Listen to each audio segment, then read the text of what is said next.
प्यारी साथ संगत जी, राधा स्वामी जी। संगत जी, आज 11 मार्च को मुंबई के मीरा रोड सेंटर पर हजूर जी ने 1 घंटे और 5 मिनट का सत्संग फरमाया। मुंबई में भंडारा अक्सर मंगलवार और बुधवार को ही होता है जी।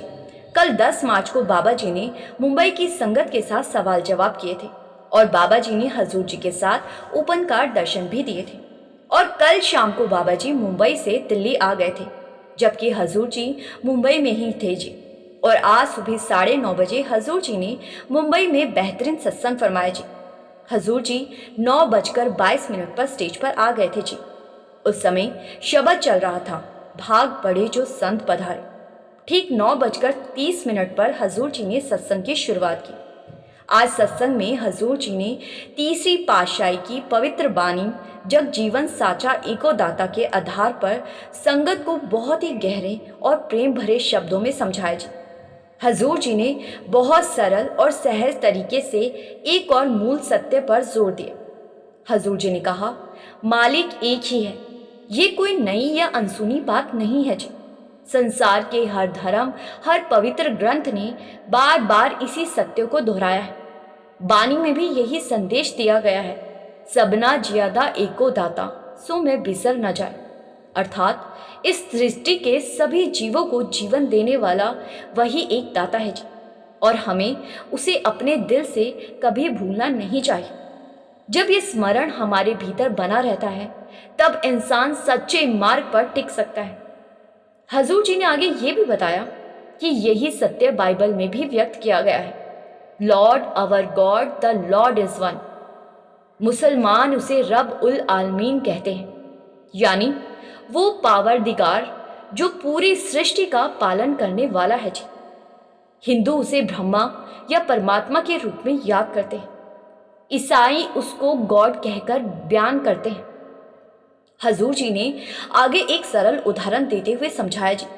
हजूर जी फरमाते हैं कि जैसे किसी घर को संभालने के लिए एक मुखिया होता है और किसी देश को चलाने के लिए एक प्रधानमंत्री होता है, उसी तरह इस पूरी सृष्टि का संचालन भी एक ही मालिक कर रहा है। वही एक शक्ति है जो इस संसार को चलाती है, उसे संभालती है और हर जीव का पालन करती है। उन्होंने आगे फरमाते हुए समझाया कि जो भी इस संसार में जन्म लेता है वो उसी मालिक की रचना है, लेकिन इंसान ने अपनी स्वार्थ, अपने मोह और अपनी माया के कारण खुद ही अलग अलग पहचाने बना ली। हजूर जी ने आगे उदाहरण देते हुए फरमाया कि जब हम छोटे होते हैं तो हमें एक नाम दे दिया जाता है, फिर जब हम पढ़ाई या काम की दुनिया में जाते हैं तो अपने नाम के साथ और पहचाने जुड़ती चली जाती।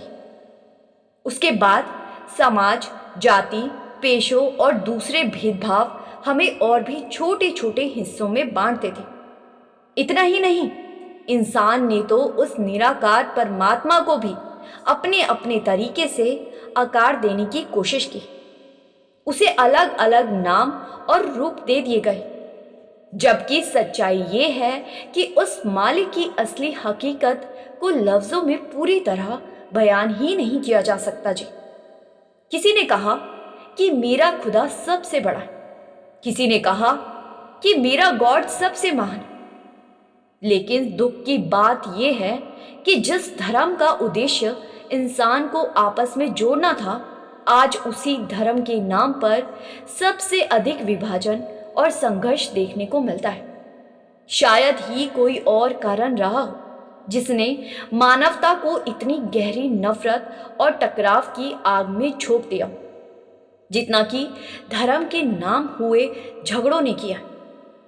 इस गहरे विषय को और स्पष्ट करने के लिए हजूर जी ने संत कबीर साहिब की अमर बानी का सहारा लिया। उन्होंने आगे फरमाते हुए समझाया कि कबीर साहिब बहुत सरल लेकिन बेहद तीखे शब्दों में इंसान की भूल को सामने रखते। कबीर साहब कहते हैं कि हिंदू कहे मेरा राम प्यारा, तुर्क कहे रहमान, आपस में दो लड़ मरते, कोई न करे पहचान।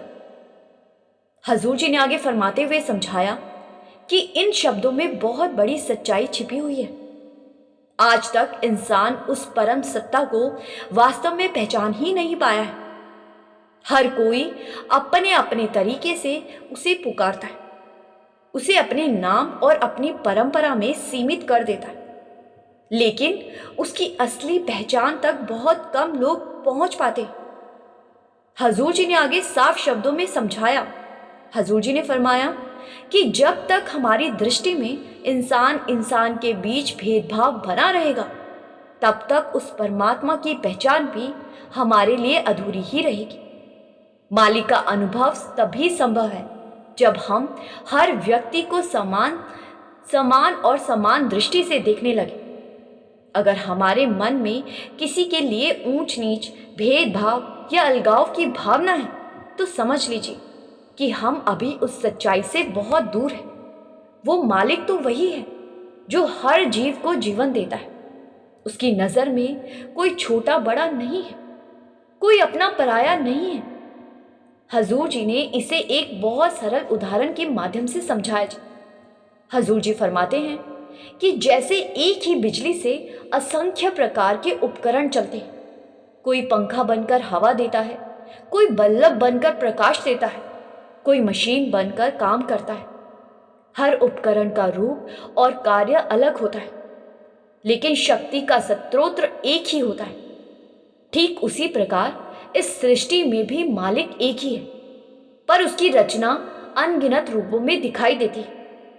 अलग अलग जीव, अलग अलग रूप, अलग अलग प्रकृति, लेकिन सबके पीछे वही एक शक्ति कार्य कर रही है जो पूरे ब्रह्मांड को चला रही। इसी भाव को बानी में भी बहुत सुंदर ढंग से व्यक्त किया गया है। आपे हरि रंग है आपे बहुरंगी, जो तिसु भावे नान का साई गल चंगी। हजूर जी ने समझाते हुए फरमाया कि असल में मालिक तो एक ही है और उसी एक से ये धुन, ये ज्योति और ये सारा प्रकाश प्रकट हुआ है। उसी की शक्ति से ये सारा विस्तार दिखाई देता है। इसीलिए कबीर साहिब ने भी कहा है, अव्वल अल्लाह नूर उपाया, कुदरत के सब बंदे, एक नूर ते सब जग उपजा, कौन भले कौन मंदे। हजूर जी ने संगत को समझाते हुए फरमाया कि हमें चीज़ों को सतह पर देखकर ही संतुष्ट नहीं हो जाना चाहिए। हमें उस मूल तक पहुंचने की कोशिश करनी चाहिए जहां से ये पूरी सृष्टि प्रारंभ हुई है। जब सृष्टि की शुरुआत हुई तो सबसे पहले एक महान शक्ति का विस्फोट हुआ, उसी से ऊर्जा प्रकट हुई और उसी से ध्वनि का उदय हुआ। अलग अलग धर्म और परंपराएं उसी सत्य को अपने अपने तरीके से समझाने का प्रयास करती रही। विज्ञान भी यही स्वीकार करता है कि ब्रह्मांड की रचना एक विशाल विस्फोट से हुई है, जहां से प्रकाश और ऊर्जा का विस्तार हुआ। धार्मिक ग्रंथों में भी उसी दिव्य ज्योति और उसी प्रकाश का उल्लेख मिलता है। लेकिन समस्या ये है कि हमारी सोच का दायरा बहुत सीमित है। हम उस विशाल सत्य को समझने की कोशिश करने के बजाय छोटे छोटे रूपों और परंपराओं में उलझकर रह जाते हैं। हम मंदिरों में जाते हैं, वहां दीपक जलाते और शंख बजाते। मस्जिदों में अजान की आवाजें गूंजती है, गुरुद्वारों में गुरु ग्रंथ साहिब का प्रकाश किया जाता है, चर्च में मोमबत्तियां जलाई जाती और घंटियां बजती। इन सब का मूल भाव तो एक ही है, उस परम शक्ति की याद और उसकी उपस्थिति का स्मरण। लेकिन समय के साथ हम इन परंपराओं और तरीकों में इतने उलझ गए हैं कि असली उद्देश्य पीछे छूट गया। इसके बाद हजूर जी ने बहुत ही करुणा और सच्चाई के साथ एक ऐसी बात सामने रखी जिस पर हम में से बहुत कम लोग वास्तव में ईमानदारी से विचार करते हैं।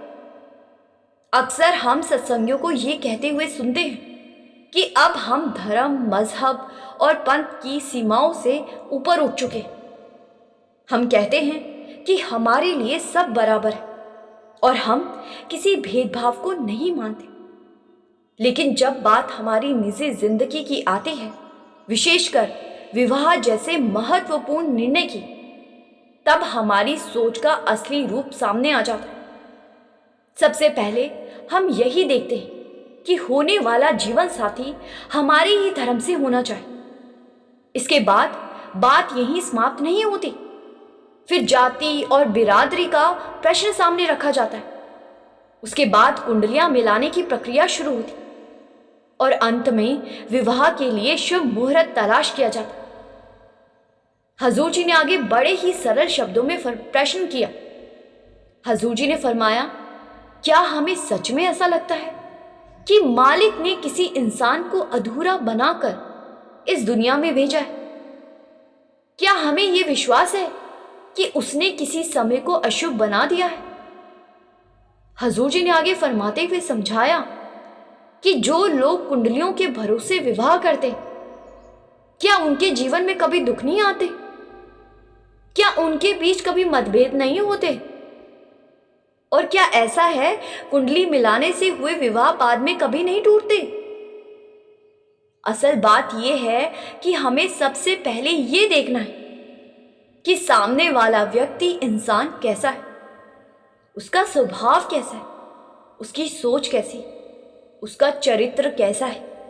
यही बातें किसी रिश्ते की असली नींव होती। लेकिन दुर्भाग्यवश हम इन्हीं बातों को सबसे ज्यादा नजरअंदाज कर देते। हजूर जी आगे फरमाते हैं कि आजकल तो एक और अजीब प्रवृत्ति देखने को मिलती है। लोग अपनी दुकानों और कार्यस्थलों पर 3-3, 4-4 संतों की तस्वीरें लगा देते, कई कई देवताओं की मूर्तियां सजा देते। मन में ये सोच बैठते हैं कि अगर एक ने हमारी बात ना सुनी तो शायद दूसरा सुन लेगा और हमारा कारोबार चल निकले। हजूर जी ने आगे स्पष्ट करते हुए समझाया कि ये हमारे मन की उलझन और भ्रम का प्रतीक है। हमने मालिक को भी टुकड़ों में बांट दिया है, जबकि सच्चाई ये है कि मालिक केवल एक ही है। वही एक ओंकार है, वही एक सत्य, और उसी से सब कुछ चलता है। 10वीं पातशाही ने मालिक के 1100 से अधिक नाम लिखने के बाद अंत में अनामी कहा था। एक ओंकार यानी वो मालिक एक है। उसके नाम को उसको कोई रंग है ना कोई उसका रूप है। हजूर जी ने आगे फरमाते हुए समझाया कि मालिक किसी आकार या रूप में बंधा हुआ नहीं है, वो निराकार है, अनामी है, वही शब्द के रूप में प्रकट होता है। फिर आगे हजूर जी ने अत्यंत प्रेम और सरलता से शब्द को वास्तविक अर्थ समझाया जी। आप जी ने कहा कि शब्द कोई बाहरी ध्वनि या बोला हुआ अक्षर नहीं है, बल्कि एक जीवित शक्ति है जो हमारे इसी जीवन शरीर के भीतर विद्यमान है। जब यही शक्ति शरीर को छोड़ देती है तो हम उस अवस्था को मृत्यु कहते हैं। हजूर जी ने आगे फरमाते हुए समझाया कि अब अगला प्रश्न ये है कि इस शब्द को पहचाना कैसे जाए। हजूर जी ने इस विषय को आगे बढ़ाते हुए बहुत ही स्पष्ट रूप से कहा कि उस परम सत्य की पहचान अपने आप नहीं हो जाती। ये समझ तभी जागती है जब सद्गुरु की विशेष मेहर हमारे ऊपर होती है। उनकी कृपा के बिना इंसान उस वास्तविकता को जान ही नहीं सकता। इसके बाद हजूर जी ने एक बहुत ही गूढ़ा और गहरा रहस्य संगत के सामने प्रकट किया। उन्होंने फरमाया कि असल में शब्द ही सच्चा गुरु है और आत्मा उसकी शिष्य है। यही बात पवित्र बानी में भी कही गई है, शब्द गुरु सूरत धुन चेला। हजूर जी ने समझाया कि इसका अर्थ ये है कि असली गुरु कोई बाहरी रूप नहीं, बल्कि वो दिव्य शब्द है जो हमारे भीतर मौजूद है। उसी को पहचानना और उसी से जुड़ना इस मार्ग का लक्ष्य है। लेकिन अक्सर हम इस बात को समझ नहीं पाते। हम क्या करते हैं, जो व्यक्ति हमारे सामने बैठा होता है उसी के आगे सिर झुका देते और उसी को सब कुछ मान लेते। हजूर जी ने इस संदर्भ में स्वामी जी महाराज की बानी का स्मरण करवाया। उन्होंने कहा कि स्वामी जी ने कहा था, गुरु मोहे अपना रूप दिखाओ। हजूर जी ने समझाया कि स्वामी जी का संकेत किसी बाहरी चेहरे या शारीरिक रूप की ओर नहीं था। उनका इशारा उस आंतरिक अनुभव की ओर था जो साधना और भजन सिमरन के माध्यम से भीतर घटित होता है। वो दर्शन बाहर नहीं बल्कि अंतर में प्रकट होता है। आगे हजूर जी ने यह भी बताया कि अपनी व्यक्तिगत कोशिशों से हम सीधे उस शब्द रूपी गुरु तक नहीं पहुंच सकते। इसके लिए हमें एक मार्गदर्शक की, एक बाहरी गुरु की आवश्यकता होती है, क्योंकि वही बाहरी गुरु हमें भीतर बसे उस आंतरिक गुरु यानी कि शब्द तक पहुंचाने का रास्ता दिखाता है। उन्होंने इसे एक सरल उदाहरण से समझाया। उन्होंने फरमाया, जैसे अगर हम किसी नए शहर में जाते तो उस जगह को समझने के लिए हमें एक गाइड की जरूरत पड़ती। वो गाइड हमें रास्ते बताता है, हमें सही दिशा में ले जाता है। उसी तरह आध्यात्मिक मार्ग भी हमारे लिए एक नई और अनजानी दुनिया की तरह है, और इस मार्ग पर गुरु ही वो मार्गदर्शक होता है जो हमें शब्द की पहचान करवाता है और हमें उस ओर ले चलता है। इसके साथ ही हजूर जी ने यह भी कहा कि हमें ये समझना चाहिए कि सच्चे संत की पहचान क्या होती है। हजूर जी ने कहा, सच्चा संत वही होता है जो केवल शब्द का संदेश देता है। वो किसी धर्म, किसी जाति, किसी पथ या किसी भी प्रकार के भेदभाव में नहीं उलझाता। उसकी दृष्टि में हर इंसान समान होता है। वो सबको एक ही नजर से देखता है। यही एक सच्चे संत और सच्चे मार्गदर्शक की पहचान होती। इसके बाद हजूर जी ने संगत का ध्यान एक और अत्यंत महत्वपूर्ण सत्य की ओर दिलाया। हजूर जी ने फरमाया कि सबसे पहले ये समझ लो कि ये मानव शरीर कोई साधारण चीज नहीं है। ये शरीर भीतर ही भीतर एक अमृतसर की तरह है, एक ऐसा दिव्य सरोवर जिसमें सत्य का अमृत भरा हुआ है। इसीलिए अपने इस शरीर को कभी तुच्छ मत समझो। हजूर जी ने आगे फरमाया कि यही तो वो स्थान है जहां जीवित परमात्मा का निवास है, यही उसका मंदिर है। उन्होंने आगे ये भी बताया कि बाइबल में भी इसी सत्य की ओर संकेत किया गया है। वहां लिखा है, we are living temple of God, अर्थात परमात्मा का वास्तविक मंदिर कोई पत्थर की इमारत नहीं, बल्कि ये जीवित शरीर है। हजूर जी ने आगे फरमाते हुए समझाया कि यही वो सरोवर है जिसमें संत महापुरुष हमें नाम के जल से स्नान कराने की कोशिश करते हैं। वो चाहते हैं कि हम इस भीतर के अमृत से जुड़े और अपनी आत्मा को शुद्ध करें।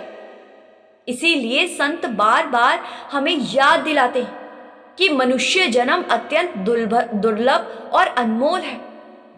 ये जीवन हमें यूं ही नहीं मिला है, अनगिनत योनियों में भटकने के बाद ये अवसर मिला है। कभी हम कीड़े मकोड़ों के रूप में रहे, कभी पेड़ पौधों के रूप में जीवन जिया, कभी पक्षियों के शरीर में जन्म लिया, कभी अन्य जीवों के रूप में संसार में आए। इन अनगिनत जन्मों की लंबी यात्रा के बाद कहीं जाकर हमें ये दुर्लभ मानव शरीर प्राप्त हुआ है, और यही वो अवसर है जिसमें इंसान उस परम सत्य को पहचान सकता है और अपने असली घर की ओर लौट सकता है। 84 लाख जूनियों का मतलब है, अगर एक जूनी में सिर्फ 1 साल भी बिताया हो तो 84 लाख साल बाद हमें ये मानव जन्म मिला है। इतने सालों में तो कई युग बदल जाते हैं।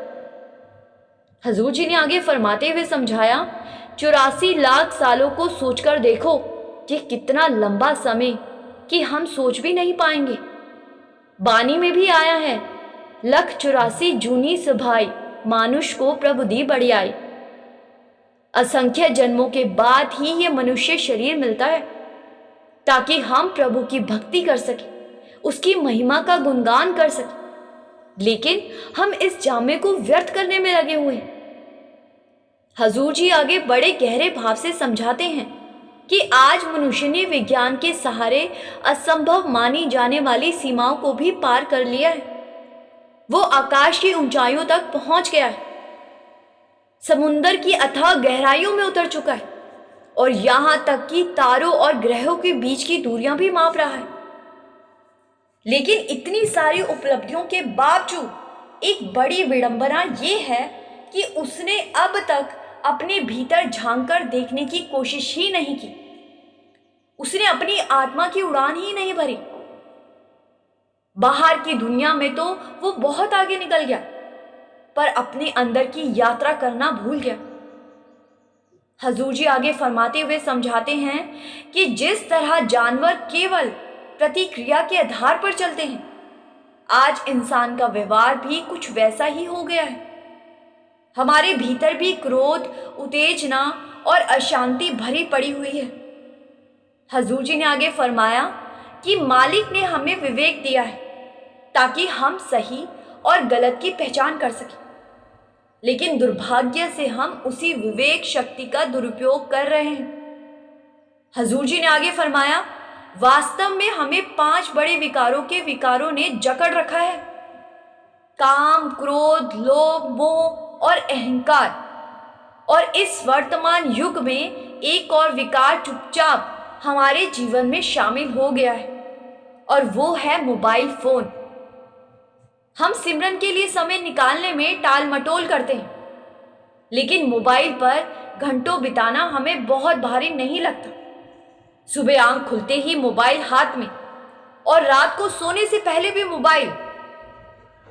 तो हजूर जी ने प्रश्न किया, क्या हम यही समय भजन सिमरन में नहीं लगा सकते? स्थिति तो ये हो गई है कि अगर किसी दिन मोबाइल हाथ में ना आए तो मन बेचैन होने लगता है, घबराहट होने लगती है, दिल की धड़कनें बढ़ जाती है। आगे हजूर जी फरमाते हैं कि आज हम कह देते हैं कि भजन सिमरन में हमारा तो ध्यान ही नहीं लगता। हजूर जी ने फरमाया, साधना करते समय ध्यान को कहाँ केंद्रित करना है? उन्होंने फरमाया कि साधक को अपना ध्यान तीसरे नेत्र पर टिकाना चाहिए। जब मनुष्य अभ्यास करते करते अपने ध्यान को उस स्थान पर स्थिर करना सीख लेता है, तब धीरे धीरे भीतर दिव्य प्रकाश का अनुभव होने लगता है।